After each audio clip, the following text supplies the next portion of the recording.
What's up guys, I'm Kadam, and in this video I'll be going over the new SSR selection banner that was supposed to release when HAIKYU released as well, but they had some problems apparently, and it should be available this week, or maybe it's already available. I don't know when I'm gonna post this, and I want to go over the main points of their kits and which one of them you should be trying to pull depending on what team you're trying to build.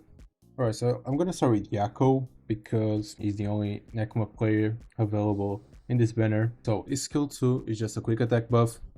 It basically buffs the quick attack of your quick attack specialists by 8%. Before I go over his third skill, I want to explain something that in this game you can get 3 different types of results in your actions during a match. Those are bad, normal, and perfect, and you probably know that. But what you might not know is that the success of your next action is determined by the previous one.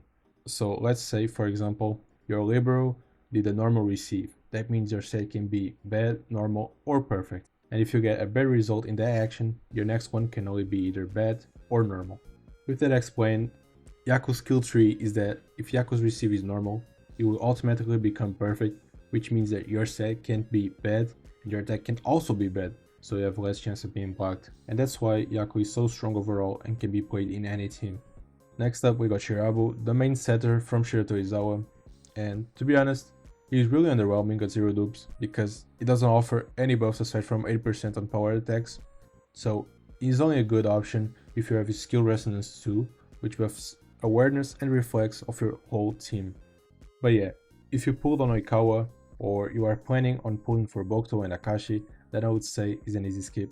Lastly, we got Ohira, and he's a really good defensive type player. He has really strong receives and he buffs his awareness and reflex a little bit. He's also good against a quick attack team because if the opposing hitter performs a quick spike and the result is critical play, which means it's a perfect play, the receive is increased by 40%. So yeah, I would say if you are running an Nekma team, maybe you want to pull for both Yaku and Ohira, because Yaku, obviously you want to pull for him because we have Nekma, and Ohira is a really good option for a wing spiker to play on a receiving team. Yeah, so now that I mentioned that Ohira is a really good option in Nekma teams, I want to go over their teams that I build right here. I built some examples. Obviously you can change some of these players, but keep in mind that some of these teams are built around the synergies and overall like roles of the characters. So yeah, some characters are like the core of the team. So first one, we got a Nekuma team that has Shijima. So if you have these two URs, then this team is really strong because like you have the Nekuma team, so you're playing with a receive team, and you also have Ohira that is another defensive option.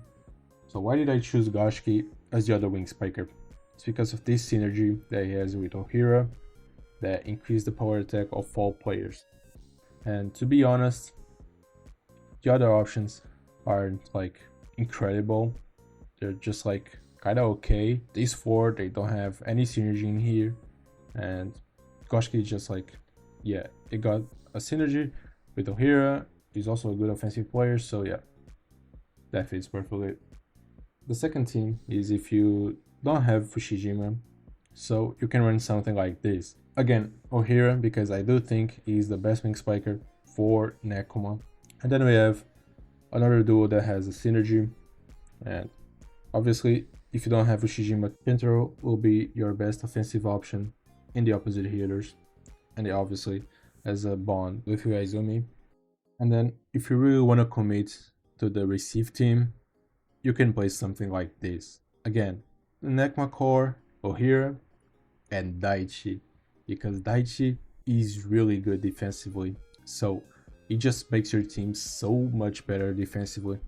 And then again, Goshki, just because of this bond with Ohira that I already talked about, but you can play Tanaka, Asahi, Futakuchi, Iwaizumi, you can play whatever. I just think Goshki is just overall better because of this bond. The next one will be more kind of like shifted towards Shiratorizawa. As you guys can see, you have the 2 new Shiratorizawa players, and there are also some Karasuno players that you might have from the start of the game. So yeah, this team is like, it's nothing special, just like to showcase that Shirabu can be your setter if you want. You don't want to pull on Akawa or maybe not too interested on Akashi, then you can like go for something like this.